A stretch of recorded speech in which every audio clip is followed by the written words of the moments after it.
ସାର୍ଙ୍କ ପାଖରେ ଆପଣ ଜାଣିନାହାନ୍ତି? ହଁ ସାର୍ କୁ ନାଇଁ କହିବି ଆପଣ କାଇଁ ସାର୍ ଆପଣ ସାର୍ ନାଁ କହୁନାହାନ୍ତି। ଆଉ ନାଇଁ ମୁଁ ସାର୍ କୁ ନାଇଁ କହିବି କଣ ହେଇଥିଲା ପରଦିନ ଘଟଣା? ମାନେ ପିଲାଟା ତ ତା ଡୋର ଦେଇକି ସୁଇସାଇଡ୍ କରିଦେଲା ଆଉ ତା ଛୁଆ ତା ତା ଫ୍ରେଣ୍ଡସ୍ ତା ଡୋରଟା ଭାଙ୍ଗିଗଲା ଏଇଟା ଭୁଲ ହେଇଯାଇଛି ଆଉ ମାନେ ସେ ପିଲା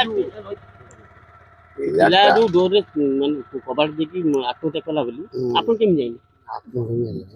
ଆମେ ତ ଏଠି ଅଛୁ 18 ଘଣ୍ଟା 24 ଘଣ୍ଟା ଦିନ ରାତି 24 ଘଣ୍ଟା ଆମେ 18 ଘଣ୍ଟା ଅଛୁ ଆମେ 18 ଘଣ୍ଟାରୁ 24 ଘଣ୍ଟାରୁ 18 ଘଣ୍ଟା ଅଛୁ 18 ଘଣ୍ଟା ହେଲା ଆମେ କଣ ହଉଛି କଣ ନାହିଁ ଆମେ ଆତ୍ମହତ୍ୟା କଲା ଆପଣ ଉଠିପାରିଲେନି? କଣ ସବୁ ଶୁଣ ଇଏ କଣ ଆପଣ ଜାଣିଲେ ପରା ଆତ୍ମହତ୍ୟା କଲା ଏବେ କହିଲେ ସେ ପିଲାଟା କବାଟ ଦେଇକି ଆତ୍ମହତ୍ୟା କଲା କିନ୍ତୁ ଆପଣ ଜାଣିଲେ ପିଲାଟା ଆତ୍ମହତ୍ୟା କରୁଛି ଆପଣ ରୋକିଲେନି କାହିଁକି? କେମିତି ସେ ଡୋର ଦେଇଛି ଡୋର ଦେଇଛି ଆପଣ ଡୋରଟା ଭାଙ୍ଗିଦେଲେନି? ଗୋଟେ ଲୋକ ମରିବାକୁ ଯାଉଛି ଆପଣ ଆତ୍ମହତ୍ୟା ସମୟରେ ଆପଣ ରୋକୁନାହାନ୍ତି। ତା ହଉଛି ତାର ଯୋଉ କ୍ଲାସମେଟ୍ ଆପଣଙ୍କୁ ଗୋଟିଏ ପ୍ରଶ୍ନ ପଚାରୁଛି ଆପଣ ଜାଣିଛନ୍ତି ସେ ପିଲାଟା ଆତ୍ମହତ୍ୟା କରୁଛି ଆପଣ ଜାଣିଥିବା ସମୟରେ ପିଲାଟା ଆତ୍ମହତ୍ୟା କରୁଛି ଆପଣ ରୋକିବା ପାଇଁ କେହି ଚେଷ୍ଟା କଲେ ନାହିଁ? ଡୋର ଦେଇକି କବାଟଟାକୁ ଭାଙ୍ଗିଦେଲେନି କାହିଁକି? ପିଲାଟାର ଜୀବନ ବଞ୍ଚି ଯାଇଥାନ୍ତା। ଆପଣ ଜାଣି ଜାଣି ସେ ପିଲାଟାକୁ ଆପଣଙ୍କ ଆଗରେ ମାରିଲେ ସେ ପିଲାଟା ମରୁଥାଏ ଆପଣ ଦେଖୁଛନ୍ତି।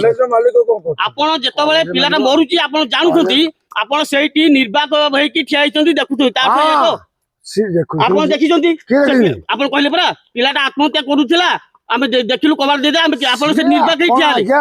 ଏଇ ଯୋଉ ବୁମ୍ ଲଗେଇନାହାନ୍ତି ଲଗାନ୍ତୁ ବୁମ୍ ଲଗେଇ ଠିକ କଥା ନାହିଁ ଆପଣ ଆତ୍ମହତ୍ୟା ସମୟରେ ସେଠି ଥିଲେ କହୁଛନ୍ତି ଆପଣ କହିଲେ ପରା ସେ କବାଟ ଦେଇଦେଇ ଆତ୍ମହତ୍ୟା କଲେ ବୋଲି ଆପଣ ଏବେ 2 ମିନିଟ ପୂର୍ବରୁ କହିଥିଲେ ଯେ ପିଲାଟା କବାଟ ଦେଇକି ମଲା ମୁଁ କହିଲି ଆପଣ